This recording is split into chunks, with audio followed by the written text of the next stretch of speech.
دو مسیر موازی، یکی پر از نور و موفقیت، دیگری تاریک و سرد، بدون هیچ راه خروجی.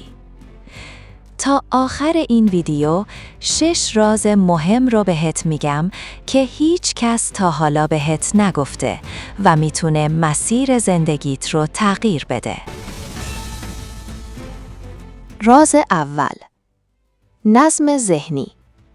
ذهن تو مثل باغچه است. هر چیزی که توش بکاری همون رو برداشت میکنی. هر روز که زمانت رو مدیریت نمی کنی، فرصت موفقیت رو از دست میدی. راز دوم، تمرکز روی رشد شخصی.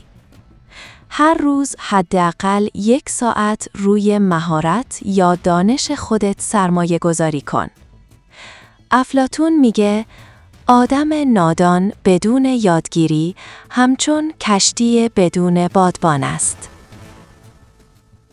راز سوم، اقدام فوری. موفقیت منتظر کسی نمیمونه. هر فکری که داری و عمل نکنی مثل پولی هست که توی جیب سوراخ شده از دست میره.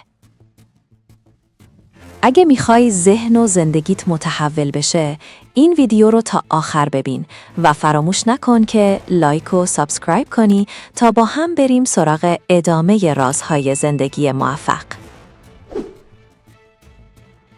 راز چهارم، شجاعت تصمیم گیری.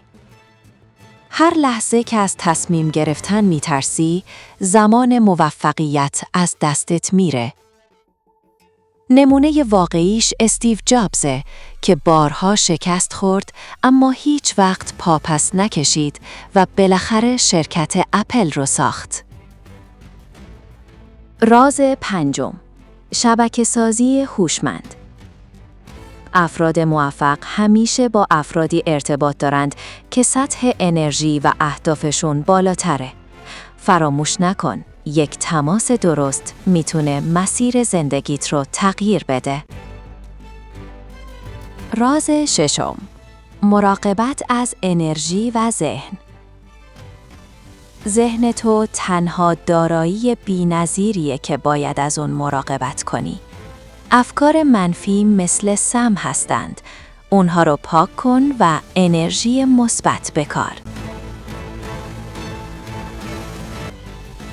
حالا که این ویدیو رو تا آخر دیدی، برای اینکه هیچ راز موفقیتی رو از دست ندی، همین حالا لایک و سابسکرایب کن و زنگوله رو فعال کن.